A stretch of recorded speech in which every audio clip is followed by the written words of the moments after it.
Onegaishimasu, treinador, treinadora e toda a comunidade do judô brasileiro.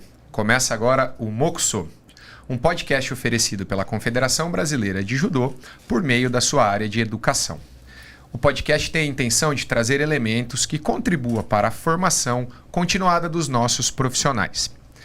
Eu sou o Sensei José Olívio e hoje, para falar sobre transição de carreira, eu convido aqui duas atletas olímpicas. Não vou nem ficar gastando muito tempo aqui na apresentação, porque o currículo delas já se diz por si só, né? A Sensei Maria Suelen e a Sensei Maria Portela. Sejam bem-vindas. Fale um pouquinho aí de vocês. As Marias, As Marias. Obrigada pelo convite, primeiramente, obrigada pelo convite, por estar aqui. Agora a gente está numa outra fase, né, da nossa vida. Estamos aí como técnicas. Eu, do Esporte Clube Pinheiros, fiz minha transição de carreira, sendo atleta do Esporte Clube Pinheiros e agora como técnica. É uma coisa que é bem desafiante, mas que estamos aí para aprender, sempre procurando o aprendizado, sempre procurando ter uma troca entre os técnicos, entre os atletas. E estou muito feliz por estar aqui falando um pouquinho sobre esse tema. Muito legal. Eu, assim como a Sussu já falou, agradeço também, né, a oportunidade de estar aqui e falar de um tema que até pouco tempo atrás não se tratava muito, né? E é tão importante para nós atletas que por muito tempo se dedica a isso e de repente precisa fazer uma transição de carreira, muitos anos fazendo uma coisa e agora o que eu faço? Então é um tema bem relevante. Hoje eu mais recente do que a Su, né?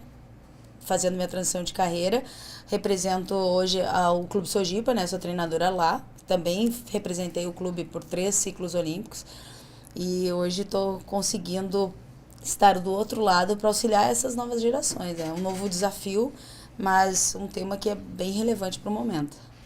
Eu vou inverter um pouquinho a ordem das perguntas aqui e vou botar vocês numa enrascada, né? Então vou começar com a Suelen. Suelen, quem são seus ídolos no judô nacional e no judô mundial?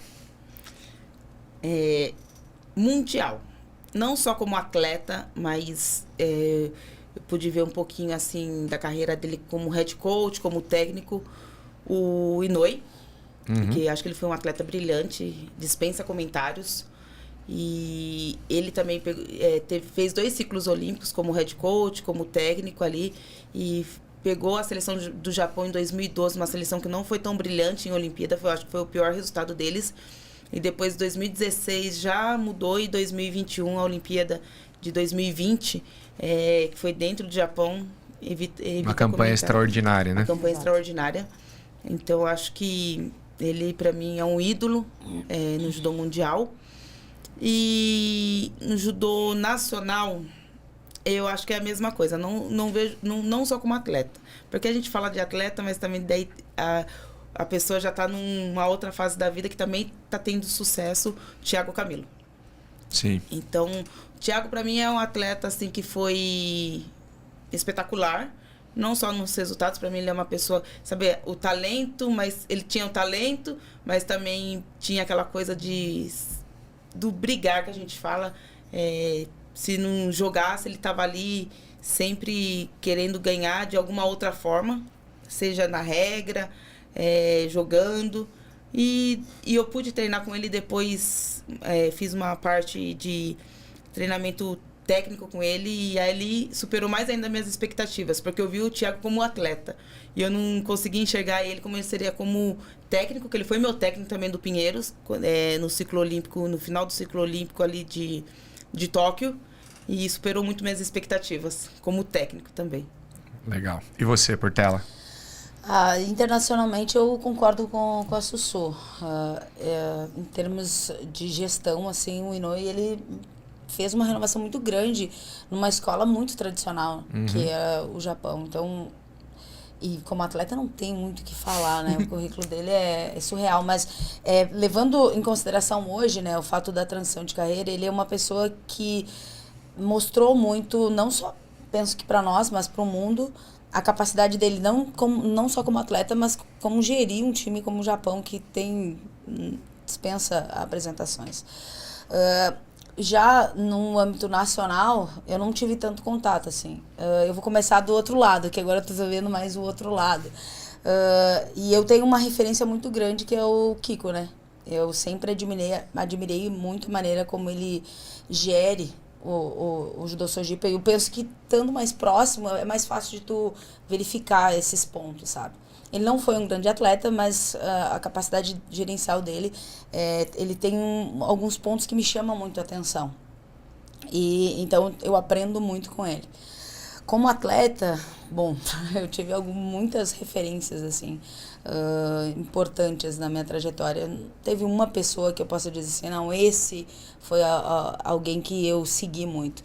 E para mim, como atleta, as minhas colegas de seleção me auxiliaram muito em muitos pontos que eu poderia evoluir. A Sussu, Mayra, a Sarinha, todas as atletas que estavam ali, eu pude aprender muito, Eriquinha, e eu trago muito desses aprendizados que eu tive na seleção agora.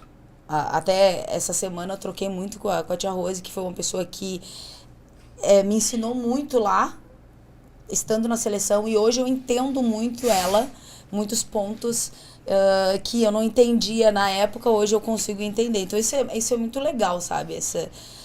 Essa comparação de quando eu estava atleta e hoje assumindo uma nova posição. É legal esses contrapontos. Acho bacana que vocês apontaram ídolos que são contemporâneos, né? E o mais legal é dividir o espaço com eles, né? Tipo, é aquele ídolo que não é distante, que você vê as falhas, inclusive, porque você tá perto. Eu achei isso bem bacana, assim, os ídolos nacionais serem aqueles que vocês sofreram junto, brindaram junto, participaram junto. Isso é muito bacana, que reforça a referência que o ídolo é, né? Acho que isso é muito interessante. E aí, vamos já tentando aqui explicar o que trouxe vocês até esse papel de treinadora. Eu queria escutar um pouquinho mais assim sobre a dinâmica de carreira mesmo, né? Início, clubes que passaram. Vou começar com a Sussu aqui, né? Conta um pouquinho da sua história no judô para nós aí. Bom, sou natural de Amparo, uma cidade bem grande. Enorme. De 68 mil habitantes. Eu comecei o judô com 8 anos de idade, num projeto social.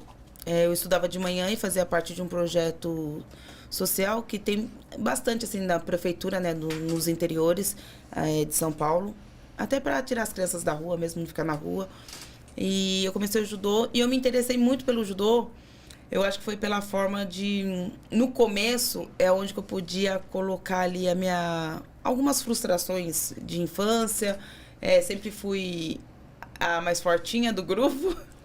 Assim, então ali eu conseguia descontar minha raiva, né? Então, teve um papel de inclusão para você. Inclusão. Não no sentido de inclusão financeira, mas de inclusão social no sentido de socializar, né?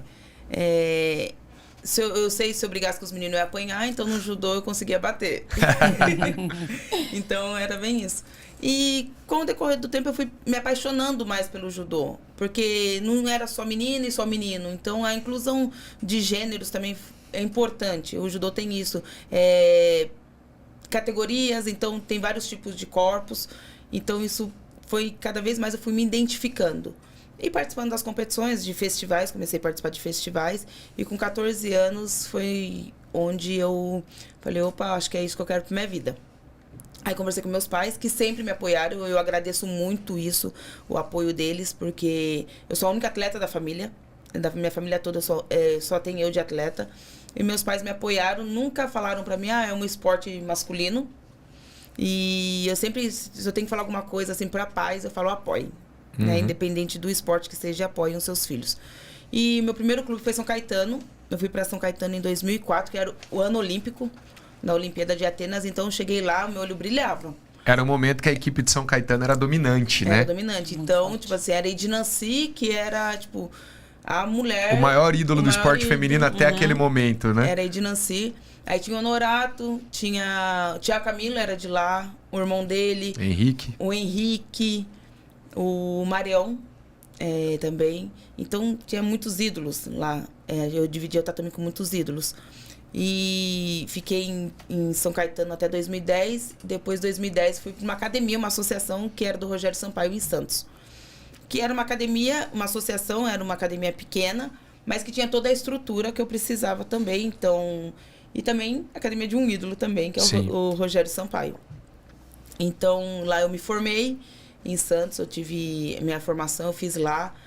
Fui para 2 Olimpíadas por Santos, conquistei 2 medalhas em campeonatos mundiais, treinando em uma academia, né?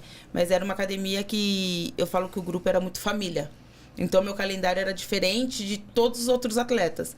Mas enquanto eles poderiam estar de férias, eles estavam lá treinando comigo. Então, isso que é o legal também de lugares pequenos, né? Academias pequenas, que eles te ajudam, eles vivem o seu sonho. E depois depois da Olimpíada de 2016, eu fui para o Pinheiros e consegui mais uma medalha no Campeonato Mundial, fiz mais um ciclo olímpico dentro do Esporte Clube Pinheiros. E ali eu tive já o convite, na época quem estava ali de frente era o Thiago e o Leandro. O Leandro continua até hoje como head coach. E eles me fizeram o convite, me deram uma proposta, né? Você quer continuar? A gente te apoia. Se você quiser parar, porque eu já vinha falando em parar, eu já estava me preparando para isso. E eles perguntaram, você quer? Se você for parar, as portas estão abertas para você fazer sua transição aqui dentro. Se você quiser continuar, a gente também continua contigo e você continua treinando, continua sendo atleta. E eu voltei dos Jogos Olímpicos com tendão patelar rompido, tive que fazer uma cirurgia. E nesse meio tempo foi onde algo falava mais forte em mim, tipo, em parar. Eu não sentia tanta falta de colocar o kimono, então já não fazia tanto sentido pra mim, sabe? Tipo, eu sempre fui muito intenso, eu vivi o judô muito intenso. Eu sempre gostei muito de estar com a seleção, com os amigos. É uma família, até hoje, porque a gente tem amizades, leva amizades, a troca, né? Então é uma família. E eu falei, não estava mais fazendo sentido, não tô tendo mais vontade. Não é minha primeira cirurgia, eu sempre quis voltar rápido e agora não tá, sabe?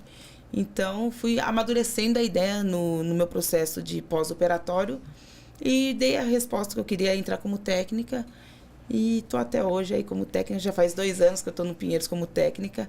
É um processo desafiante, porque você ainda pensa como atleta, mas você não é mais atleta.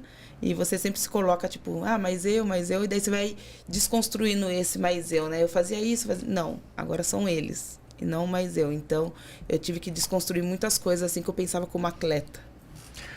Só aproveitando isso, né? Você acabou antecipando uma pergunta que eu tinha, então vou ter que explorar, você espera um pouquinho, Portela. Você falou que a sua tomada de decisão foi uma proposta, né? Apareceu uma proposta de um clube de alto rendimento, no caso. Mas o que você fez previamente, antes de você parar a sua carreira de atleta, que tipo de preparo você teve para falar, não, eu dou conta de ser uma treinadora? Zé, falar que eu acho que eu não tive muito preparo, não. Mas você fez uma universidade. Eu fiz uma faculdade. A faculdade eu fiz quando ainda era atleta. Eu fiz os 4 anos certinho de faculdade. Tipo, sem interromper, né? Eu consegui, lógico, com a ajuda dos professores, tipo... Sim, tinha uma demanda específica. A gente manda um trabalho, essas coisas. Mas eu pensava no meu pós-carreira de atleta. Tipo assim, tipo, a universidade não foi uma coisa que eu me dediquei 100%, porque eu era atleta de alto rendimento e eu me dedicava muito ao judô.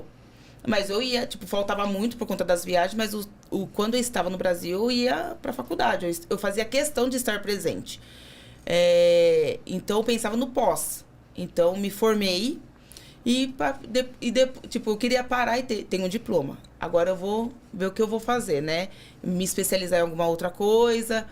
Aí, então, tipo, tive a oportunidade de fazer uma matéria com o Emerson Franchini na USP. Então, fui me especializando. Mas quando eu fiz a faculdade, eu já pensava no meu pós-carreira. Tudo isso antes de encerrar a carreira de atleta?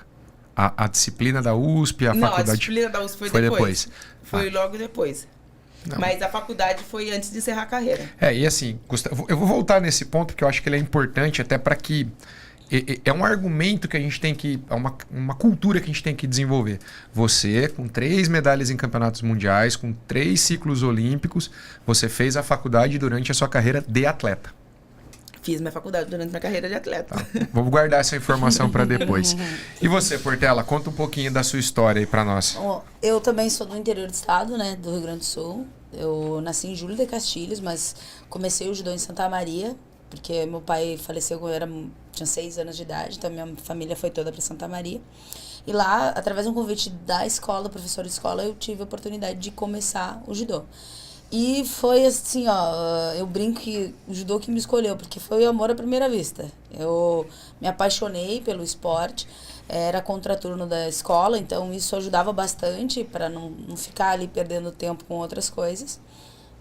E treinava todos os dias, estudando, mas sempre treinando. E quando eu fiz 16 anos, eu tive convite para sair dali, porque eu estava estudando para passar no vestibular, em Santa Maria tem a Universidade Federal, então já estava um pouco menos treinando e mais estudando. E a minha sensei na época, ela falou, olha, se ela não sair daqui, ela vai acabar largando o judô. Então eu recebi um convite para ir para Santa Catarina, onde eu fiquei 2 anos. Ali eu decidi que eu iria ser atleta, mas eu não consegui me dedicar 100% ali. Acabei tendo que trabalhar como babá, fazer outras coisas para auxiliar financeiramente. E eu não queria voltar para casa, porque na época eu pensava, eu vou dar um passo atrás e não é isso que eu quero. Eu decidi que eu vou ser atleta, então eu vou em frente. Eu tive a oportunidade de participar de um treinamento de campo, um Shotogeiko com o Sensei Henrique Guimarães. E ali eu vi a oportunidade, porque na época São Paulo e Rio eram muito fortes. A maioria dos atletas, né, São Caetano, a equipe feminina era praticamente toda de São Caetano. Então eu pensei, eu preciso ir para São Paulo, é ali que eu vou conseguir entrar na seleção. Fui nesse treinamento e conversei com o Henrique e perguntei se eu teria oportunidade de treinar. Na época ele dava treino no Centro Olímpico, em São Paulo, e conversei e não pensei 2 vezes. Fui para São Paulo, eu fiquei em São Paulo por 4 anos. Logo no ano que eu fui, em 2007, foi o ano que eu já participei de várias competições nacionais, entendi como funcionava. O Henrique é um medalhista olímpico, então já tinha uma referência ali de como tudo isso funcionava. E consegui entrar na seleção, fiz a seletiva, entrar na seleção. Na época, a titular de 70 quilos era a Mayra, então já estava no final de ciclo, ela já estava selecionada para a Olimpíada, mas eu já comecei a viajar, isso já foi uma coisa importante. E passei por um período estacionei ali na categoria. E comecei a pensar em opções de sair dali, porque não estava evoluindo mais. Conversei com o Henrique e acabei voltando para o Sul, porque eu estava muito tempo também longe da minha família e consegui fechar com a Sojipa. Em 2011, eu fui para a Sojipa. Na Sojipa foi o clube onde eu mudei todo o meu planejamento e consegui classificar, né, 3 Jogos Olímpicos. Consegui me estabelecer realmente na categoria, com mais títulos, com mais oportunidades, assim como a Sussu. Eu sempre tive essa preocupação de, o judô é um período da minha vida, essa fase vai acabar, o que eu vou fazer? Então, eu também me formei durante a minha carreira. É desafiante, não é fácil, porque o primeiro lugar, ele é atleta de alto rendimento, tu tem que focar, é treino e não é só horas em cima do dojo. O extra tatame te toma muito tempo, tem muitas coisas que tu faz no extra tatame. Mas eu usava a faculdade também como um momento de distração, sabe? De, tipo, pensar em outras coisas, de aprender, de ter contato também com outras pessoas, porque tu se fecha muito, né? Sendo um atleta de alto rendimento, tu acaba se fechando muito. Mas quando tu te coloca numa oportunidade, não, vou aprender, vou ter contato com outras pessoas, isso também te auxilia. É uma válvula de escape para a pressão que se tem. E na minha carreira foi um pouquinho diferente. Depois de Tóquio, eu não senti a mesma motivação que eu tive nos outros ciclos. Mesmo perdendo, eu focava no próximo, tudo era direcionado para o próximo. Depois de Tóquio, eu não senti isso. Esfriou, sabe? Mas eu tava indo bem, tava ainda como a número 1, então tava mais ranqueada, só que antes do Mundial, um mês antes, eu tive que fazer um processo cirúrgico no joelho. Isso já esfriou, não lutei tão bem o Mundial. E depois, no início do ano, veio o cotovelo. Daí eu falei, quer saber? E também, depois, logo na sequência disso, eu me tornei mãe. Então, foi meio que na sequência. Eu não tive muito tempo de pensar, não, eu quero o que eu... Então, foi muito importante que eu tivesse feito a minha formação. Uma formação básica, porque eu fiz o meu pós-carreira, logo já me tornei mãe e agora, sabe? Então, foi muito rápido o que aconteceu comigo. Eu ia para a Olimpíada, de repente eu já não vou mais, já me tornei mãe e agora eu sou treinadora. Então, essa formação foi muito importante. E além da faculdade, eu fiz uma pós, mas eu fiz uma pós em administração e marketing. Pensando também... se eu não quiser ficar em cima do dojo como técnica, eu quero ampliar um pouquinho mais as minhas oportunidades. Sempre pensando no que eu poderia ter como oportunidade no pós-carreira. E eu sou mais recente, né, do que a Sussu. Ano passado que eu comecei a atuar como treinadora, ainda mais sutil. E hoje eu sou treinadora na Sojipa, auxilio a equipe principal e as equipes de base. E também tenho a oportunidade hoje eu sou gerente da Federação Gaúcha de Judô, que também é um outro viés que eu tô aprendendo pra caramba.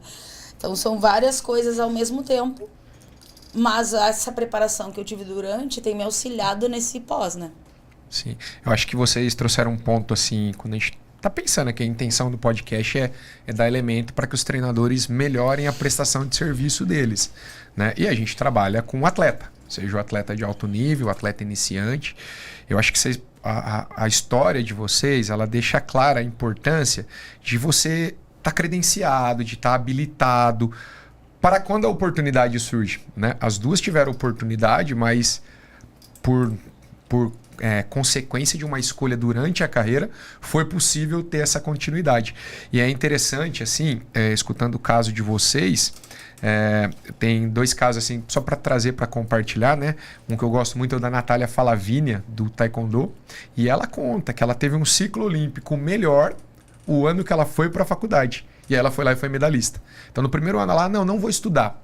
E era o que você falou, né, Portela? Ela tinha pressão o tempo todo, não tinha uma válvula de escape. Aí quando ela resolveu dividir a atenção, não no sentido de dividir a energia, mas de colocar, dividir a agenda, dividir os compromissos, ela falou, a pressão diminuiu e foi um fator decisivo para eu ser uma medalhista olímpica. E o outro caso que a gente vale falar no judô é da Pareto, né? A Paula conciliou uma carreira de se formar em medicina com a medalha olímpica. Então, é um ponto, assim, é uma coisa que a gente tem que desconstruir com os atletas da atualidade, né? É possível eles terem a dupla jornada e a dupla carreira e vai oportunizar algumas coisas para quando a carreira de atleta não for mais possível, né? É que é gostoso, né? Eu gostava. Mas aqui é gostoso também tu só treinar. Aí, poxa, o horário que eu poderia estar, sei lá, descansando, eu vou ter que estar lá na frente, escutando, aprendendo outra coisa. Então, tem um lado positivo e também tem um lado que tu pensa, caramba, eu me dedico tanto a isso, mas é muito importante. Pós, a gente percebe o quanto foi valioso essa dedicação. Por um curto período, né? Se tu for pensar, 4 aninhos ali. E hoje, depois da pandemia, ficou tudo mais fácil, né? Tem faculdade em AD, tem faculdade híbrida, que você só vai para a faculdade fazer prova ou algumas matérias de laboratório. Então, ficou mais viável até para os atletas que acabam dando essa desculpinha. Mas na hora da faculdade eu estou cansado. Então, você pode estudar da sua casa, depois da pandemia. Além de ter o fator que durante a trajetória dele como atleta, normalmente ele vai ter incentivos financeiros para estudar. Exatamente. Normalmente ele vai ter possibilidade de uma bolsa. Isso é um ponto que a gente tem que ser aproveitado. Isso eu sou exemplo disso. Eu tive oportunidade de fazer um curso para treinadores na Hungria. Logo que eu encerrei minha carreira, eu me candidatei e fui selecionada para fazer um curso para treinadores na Hungria, onde eu fiquei 2 meses lá, tendo a oportunidade de estudar e aprender já anunciei a aposentadoria, a transição. Eu me aposentei como atleta, né, minha primeira carreira. E tive a oportunidade de ir para um outro país e tudo se eu não tivesse a formação, eu não teria tido essa oportunidade. É muito bom. Eu acho que os atletas têm que aproveitar ao máximo o que o esporte oferece, o judô oferece, né? Bolsa de estudo, faculdade é caro, não é um investimento barato. Hoje em dia tem várias bolsas, né, de governo, de estado, clubes, forças armadas. Então, eu acho que o atleta ele tem que aproveitar ao máximo, poder até sugar ao máximo que o esporte oferece. Porque é aquilo que a Portelinha falou. Passa muito rápido. Então, você vive aquilo intensamente. A gente fala, passava um ciclo, a gente já estava começando, acabava uma Olimpíada, já estava começando um novo ciclo. Então, é tudo muito rápido. Então, se você não conseguir aproveitar o máximo o que o esporte te oferece, então acho que não faz muito sentido, Sim. sabe? E até um ponto, assim, para contribuir com isso, né? Quando a gente olha aí para... Vamos pegar duas nações referência no esporte para nós, né? Vamos pegar os Estados Unidos como uma referência grande do esporte e o Japão como uma referência do judô. O esporte universitário desses países é enorme. Então, o atleta, muitos atletas, eles querem ter um nível de resultado para poder ter o estudo financiado. Exato. E ele para a carreira esportiva depois da universidade. É uma opção. Porque para eles é importante ter essa formação. Então é só um ponto que a gente precisa romper esse paradigma, né? Eu sou atleta, mas é uma oportunidade para você ter uma carreira. Você vai ser atleta, assim, a gente tem a longevidade, vai até quanto? 35, 36, 37 anos, os atletas que são mais longevos aí, né? E a sua carreira de trabalho depois agora, com a lei atual, até 65. Né? Então ele vai ter depois 30 anos para trabalhar. Então é um momento de se preparar. Né? Então esse ponto da transição, ele tem que essa oportunidade tem que ser explorada. Né? E aí uma pergunta. Quais foram os maiores desafios pessoais para vocês que o profissional vocês já apontaram? Né? Vamos lá, os maiores desafios aí para transitar a carreira, tanto do lado pessoal quanto profissional. Pode começar. O pessoal, eu penso que é me desligar realmente do que eu fiz a minha vida toda, né? Eu saí de uma competição, eu já tinha um foco na outra, porque o meu objetivo principal a longo prazo era uma Olimpíada. O meu maior desafio foi, e agora? O que eu faço? E eu brinquei até com o meu irmão, um dia eu questionei ele, tá, mas a vida é isso mesmo? Tipo, eu acordo, vou, trabalho, volto e é isso? E ele deu risada, né? Ele falou, agora tu tem que voltar para o mundo real, porque tu tava num mundo que é totalmente diferente. Porque no meu caso, eu já tinha isso muito claro, eu tinha um objetivo a longo prazo, cada mês eu tinha uma competição, um treinamento, tinha um planejamento diário, tá tudo esquematizado. De repente, acabou essa rotina. E agora eu tinha que criar uma nova rotina, com novos objetivos, mas eu ainda estava muito ligada à pessoa que eu era, a tudo que eu fazia. E eu fiquei muito perdida, sem muito sentido, buscando um sentido do porquê eu existia. Meio doido isso, mas real, sabe? E o legal foi que as oportunidades foram surgindo e aos poucos eu fui entendendo, não, eu posso projetar, né, aqui, auxiliar ali e ganhando sentido novamente para essa minha segunda oportunidade que eu tenho, né, que eu penso que a gente é privilegiado porque a gente tem a oportunidade de ter duas carreiras numa mesma vida, então mas até tu desligar de uma e ligar na outra, quando a Sussu falou, me vê ainda, é mais ou menos isso. O desafio maior é, tipo, tu não cabe mais somente a ti. Agora tu se doa pro outro. E aí entender tudo isso é um processo. E que não é um processo simples, porque foram 15, 20 anos fazendo a mesma coisa, do mesmo jeito, e de repente isso não faz mais parte do teu dia a dia. Tua rotina mudou totalmente. Então tem uma desconstrução para uma reconstrução de um novo trajeto. Para mim está sendo, na verdade, o meu maior desafio. E todos os dias é um novo começo. E tem um aspecto, né, Portela, além disso, né, que o judô é o mesmo. Porém, a maneira como você lida e olha para ele, como é que você vê? É diferente ou não?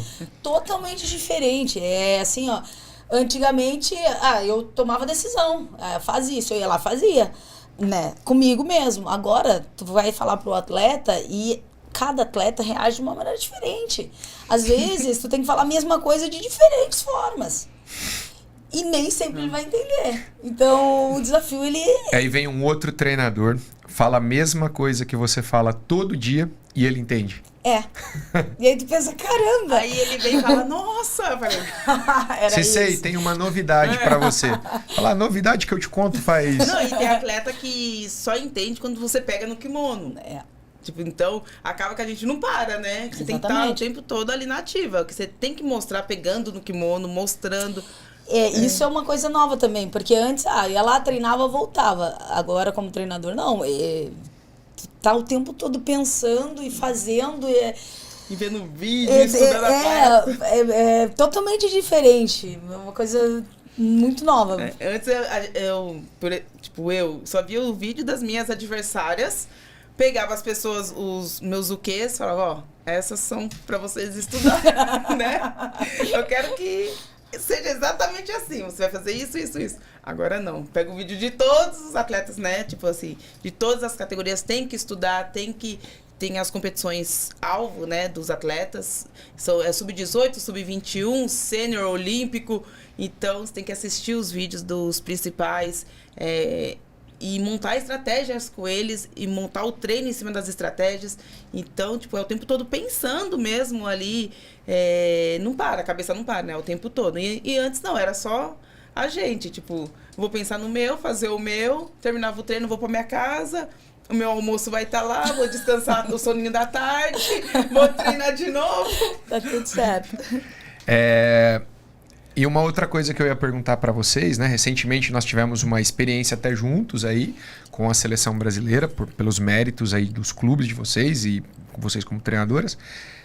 E vocês perceberam uma diferença em ser treinador do clube e ser treinador atuando pela seleção brasileira? Quais as principais diferenças que vocês perceberam? Vai. Os principais. Foi minha primeira vez, né? Mesmo atuando no clube, viajando. E eu vi que são muitos desafios. Agora, né, tanto desse lado, foi até bom essa viagem para mim ver também um outro lado, tipo o lado CBJ, que a gente não entende, eu não entendia muito, tipo, algumas decisões, né? Então agora eu consegui entender melhor. A complexidade das decisões, né? Exato. Então, tipo, foi bom para mim abrir minha visão mesmo, minha mente, tipo, não, essa decisão é por conta disso, disso e disso. Quando você tá no lado do clube, você só pensa nos seus atletas, né? Então, foi importante. E pra ver mais os atletas, a gente vê em seletivas, mas ver como eles atuam fora também. A necessidade que eles têm, né, eu vi que o Sub-18 tem uma necessidade muito forte, assim, de estar sempre presente, alguém presente com eles. Eles veem essa troca em treino, eles são bem, não sei a palavra, né, nem cúmplice, mas eles são, parece que carentes, sabe, assim, de atenção um pouquinho. Mas é legal essa troca dessa idade. Eu imagino que eles são um recipiente mais vazio, né? Então, a interação ela é mais aberta, ela é mais franca, né? Exatamente. Exato. Então, achei importante isso, achei bem legal essa troca que a gente teve com eles. Depois o Sub-21 só foi feminino, que daí é um outro desafio, que é muita mulher junto, né? Mas isso a gente já estava acostumada também. Isso a gente já estava um pouco mais acostumado. Um baita desafio. Mas como a gente viveu isso, então acho que facilitou mais, né? Não que facilitou bastante, mas facilitou mais, porque daí acaba que a gente traz um pouquinho da nossa experiência, né? A Portelinha até citou a Rose no começo, e a Rose tinha isso muito com a gente, né? Essa troca. Então, o nosso grupo era bem homogêneo, até de questões, até de briguinhas, né? Então, a Rose colocava uma na frente da outra, isso acabou resolve, né? Resolve aí. Então, acho que foi eu acho que por isso de ser uma geração de sucesso do judô feminino, porque era isso, onde estava uma, estava todas, sabe? Entrava uma numa loja, entrava todas. Mas eu gostei pra caramba dessa viagem. E eu consigo, hoje, eu tenho contato com eles até hoje. Sim. Então isso é muito bom. Isso foi legal. Foi legal. O meu maior desafio, na verdade, foi de não ter tido contato, né? Então, muitos ali eu tava vendo pela primeira vez. E quando tu tá pelo clube, tu conhece os atletas. Então, para te dar o retorno, para te auxiliar na luta, é um facilitador, porque tu já conhece o atleta, tu já tá mapeada. Então, para te auxiliar ele é um pouquinho mais tranquilo. Um atleta nessa viagem, para mim, o meu maior desafio foi essa troca no início. Mas a receptividade deles foi gigante. Então, abraçou. Então, tornou o trabalho mais simples. E claro, todo o extra, né? Competição, isso aí foi valiosíssimo. Entender todo o processo e todo o que é por trás nos bastidores, o que acontece, a logística toda e tudo que é necessário para que o atleta ali, ele é a estrela. Então, tudo que é necessário para que ele brilhe, uau! Então, isso é importante também. Foi muito válido essa questão. Talvez, assim, tem alguns aspectos que são gerenciais, né? Aspectos de organização mesmo, que são habilidades diferentes, né? E um ponto, você citou, né? Puta, eu nem conhecia o atleta, tal, que é comum. A seletiva acontece, o atleta vem de vários pontos do Brasil, ainda mais no Sub-18, que é mais distribuída as vagas. E o grande desafio, né? Um desafio que a Confederação tem, e isso acho que a gente tentou deixar claro para vocês. Tá, legal. Nós estamos acompanhando eles em ambiente internacional. Estamos tendo uma fotografia do desempenho. E agora? Como fazer com que ele continue o processo no clube, com o treinador? Mas as ferramentas, isso foi muito legal, porque vou entrar com um atleta ali que eu nunca tive, mas vocês criaram mecanismos que facilitam para nós também. Então tinha lá o acesso, vou olhar aqui que o atleta, como é que ele gosta, o que ele faz, dava um checklist ali, e aí, beleza, agora eu já estou um pouquinho melhor, entro ali. E o depois, né, tudo que foi falado ali, toda a experiência que a gente pôde compartilhar com eles, como a Sussu falou, a gente tem contato agora no treinamento, já está mais familiarizado, sabe? Então, ter esse retorno para ele, que eles deem continuidade no que aprenderam ali, no que foi positivo, no que precisa melhorar, isso também é importante. É um quebra-cabeça, né? As peças precisam ser encaixadas, e os desafios, eles vêm acontecendo, mas eu me senti muito confortável porque alguns mecanismos já foram criados. Então, tu já consegue, tu já não entra ali, tá, e agora? O que eu faço? Então, tinha algumas ferramentas que me auxiliaram bastante nisso, e isso foi positivo. Um desafio do treinador de seleção, principalmente em categorias de base, é a gestão da informação, né? Diferente do sênior, que está muito tempo com o atleta, você tem uma relação mais próxima. As categorias de transição, ela é um processo. O atleta está em processo o tempo todo. E aí eu queria fazer um paralelo, e quero que vocês joguem bem aberto, assim. E o que vocês acham quando a CBJ propõe um programa de desenvolvimento esportivo, né, o PDE, que é a base dos cursos da educação CBJ? O quanto isso impacta no processo e quanto pode auxiliar nesse processo, tanto para o clube, quanto para a formação de vocês, quanto para a atuação com atletas de seleção? Queria que vocês trouxessem um contexto disso. Quer começar, Meg? Bom, para mim foi importante ter feito os cursos de formação, porque primeiro tu tem que entender em que fase cada atleta está, para te entender o que é necessário para aquele atleta. Além disso, entender como funciona o processo. O sênior é um tratamento, o sub-18 precisa ser um tratamento totalmente diferente.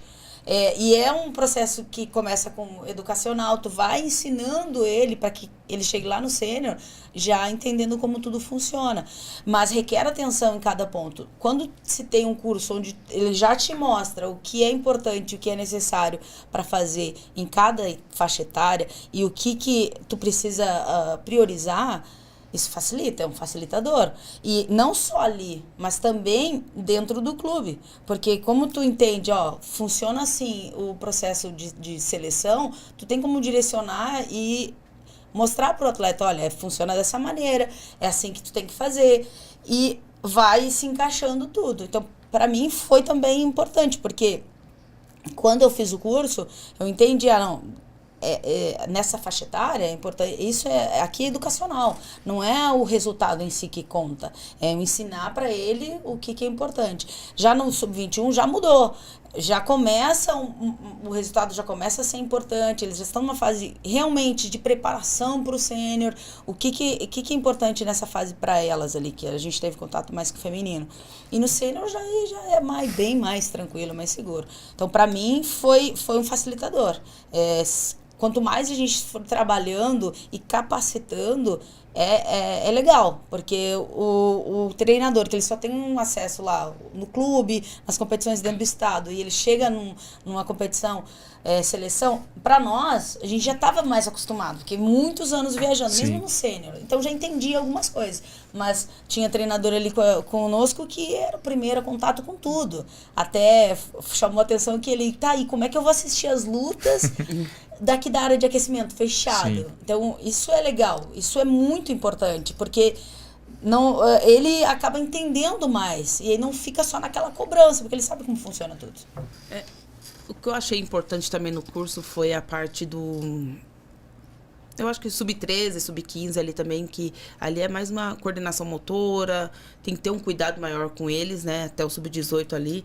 E não só pra gente, acho que é importante do curso, porque todos os professores, para sentar ali na cadeira nacional, nas competições nacional, tem que ter o curso. Então, perde um pouco dessa pressa de ter um atleta para competir em alto rendimento e tipo, fazer meu nome em cima desse atleta. Não. Aí eu acho que o curso deixa bem claro para não pular estágios, né? Isso é uma coisa, vai ser uma formação natural do atleta, se ele passar por todos os estágios da coordenação. Ali, nessa fase de sub-18, eles têm ali uma atenção maior, porque é o estirão deles, então, até mesmo com a perca de peso deles. E mulher também. A mulher acaba ela tendo um desenvolvimento... ela desenvolve, chega uma idade já para, o homem não, ainda ele tem um desenvolvimento mais tardio. Então, acho que isso é importante para todos os técnicos que fazer o curso e ter esse conhecimento, né? Que o alto rendimento, o resultado, tempo ao tempo, né? Então, não adianta pular fases. Você tem que respeitar todas as fases do atleta. Não, legal. É importante vocês trazerem essa questão da fundamentação teórica que o curso traz, e vocês trouxeram elementos aí do estágio que vocês vivenciaram, que é o ProCit, né? E é importante a gente destacar para os treinadores que o ProCit é um programa de capacitação e integração de treinadores, que vai muito ao encontro do que vocês falaram. Além de ter a vivência, ter a documentação, ter um arcabouço teórico, é ter a vivência em competição, a vivência ali dos aspectos gerenciais, pedagógicos, técnicos em competição internacional. É claro que a gente tem um limitador de orçamento. Se a CBJ pudesse, ela levaria 20 treinadores toda a competição. Classificou alguém? Vamos levar para a competição internacional para ver como é que é. Mas é um aspecto um pouco ainda utópico, acho que para todos os países, né? A gente viu que nem os países europeus que conseguem levar todos os treinadores. Mas faz parte do programa de formação de treinadores da CBJ os estágios. Tanto participar de estágios nacionais para ver como é aplicado o programa de treinamento, como dos estágios internacionais, que é aí para o nível 2, que é um programa. E só trazendo, né, que vocês estão fazendo parte também de um programa de desenvolvimento específico de treinadoras, que é uma demanda que a CBJ mapeou junto com o Comitê Olímpico, que nós queremos desenvolver mais treinadoras. O judô do Brasil, ele tem um nível feminino hoje no cadete que facilmente pode ser o top 3 do mundo. No júnior e sênior aí top 5 do mundo, e a gente tem menos de 20% de treinadoras. É um processo natural, né? Vai ficar para um outro episódio, nós vamos falar sobre isso, mas é importante destacar que vocês estão, além dos méritos como vocês, dos clubes, das conquistas de vagas, também estão num processo de construção disso, do desenvolvimento de treinadoras. E tem novidades aí que logo, logo todo mundo vai ficar sabendo. Caminhando para o final, a gente passou por algumas pautas aqui. Eu queria que vocês me falassem, não para mim, né, mas para o treinador que está assistindo ou para o atleta que está assistindo vocês, quais os principais conselhos para um atleta que quer se tornar treinador ou que tem um objetivo um dia de se tornar treinador e não pensar só naquele atleta de alto rendimento, mas o atleta, às vezes, que não atinge esse nível de resultado internacional, mas que quer se tornar treinador. Quais são os principais conselhos que vocês têm para esse público? São tantos. Mas eu acho que aprendizado, né? Nunca é demais. Estudar nunca é demais. Formação nunca é demais. Sempre tá... O judô muda muito. Não só o judô, mas eu acho que a parte física também, né? Muda muito. O treinamento é constante. É sempre coisas novas, aparelhos novos. Então, você tá sempre querendo aprender, né? A gente fala que não é o ser curioso, mas sempre tá querendo aprender, querendo saber um pouquinho mais, trocar informações com outros técnicos, com atletas. Então, acho que é mais isso, assim, sabe? Não ter aquela coisa da vaidade, né? Então, sempre tá em busca de querer saber mais, ter mais informações, estudar. Isso, acho que... Isso é um ponto bem importante. Se capacitar para poder ser E entender que o judô, a gente pensa muito só no alto rendimento, mas o esporte, ele é formador, né? De pessoas. Então, entender que tu provavelmente... não seja um técnico, um treinador lá das equipes de seleção, mas tu vai formar uma pessoa desde da integração com o grupo. A maioria não chega a ser um atleta de alto rendimento. Então, entender que o esporte gera um caráter da pessoa, gera oportunidade de estudar, enfim, de tudo. Então, não só lá na ponta, né? Pensar que tu faz parte da formação de Gera uma oportunidade de extravasar um sentimento, como a Suelen começou no começo. Olha a diferença. Ela conseguiu, dentro do esporte, algo que talvez ela não conseguia no social dela, no meio social que ela convivia. Então, entender que são etapas e que precisa se preparar para cada uma delas. E entender que estudar nunca é demais. Concordo com a Sussu. Tem que gostar de estudar, tem que gostar de aprender, porque a renovação, ela é o tempo todo. Se a gente ficar aqui, agora a gente está tendo bastante oportunidade pelo fato de sermos mulheres, pelo nosso esporte ainda ter muitos treinadores homens, mas a gente não pode querer entrar como treinadora só porque somos mulheres. A gente tem que se capacitar, a gente tem que estar atenta, a gente tem que estudar, tem que se atualizar o tempo todo para que a gente faça jus às oportunidades que a gente está tendo. E hoje eu não vislumbro ser um treinador. Invista o tempo não só nas questões técnicas, mas na parte teórica, para realmente não quebrar um atleta, né? Não fazer uma periodização errada, e não só o atleta, mas lembrando que tu está formando pessoas antes de formar atletas. Exatamente. Muito bom, meninas. Agradeço imensamente aí a participação de vocês. Arrumamos um tempinho na agenda delas para estar aqui.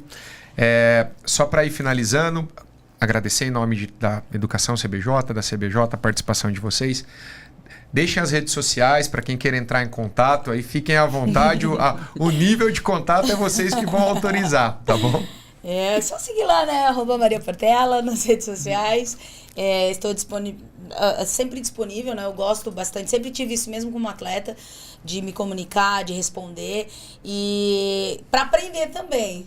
Nós estávamos conversando ali com o Franquinho, ele falou de uns estudos, eu falei, tô aqui na fila, pode mandar ele lá. Ele falou, não sei se vai ter público, eu falei, aqui, 2. Já tem. Já tem, verdade. Mas podem seguir lá, é Sussu_Altman, também estou sempre disponível, estou sempre respondendo. Eu acho que essa troca é importante, não só pra gente, mas para quem está assistindo a gente também. É sempre muito bom. Exatamente. Agradecer, né, a oportunidade de estar aqui e espero que tenha somado aí no programa. Com certeza foi muito enriquecedor. Novamente, obrigado. Obrigado para você que acompanhou até agora. Deixe nos comentários aí que programa que você quer assistir, o que você achou desse episódio, qual o tema que você quer ver ser debatido, que profissional que você quer ver aqui conosco. Sigam também as redes da CBJ, o Judô CBJ e a Educacau CBJ no Instagram. Arigatou gozaimasu.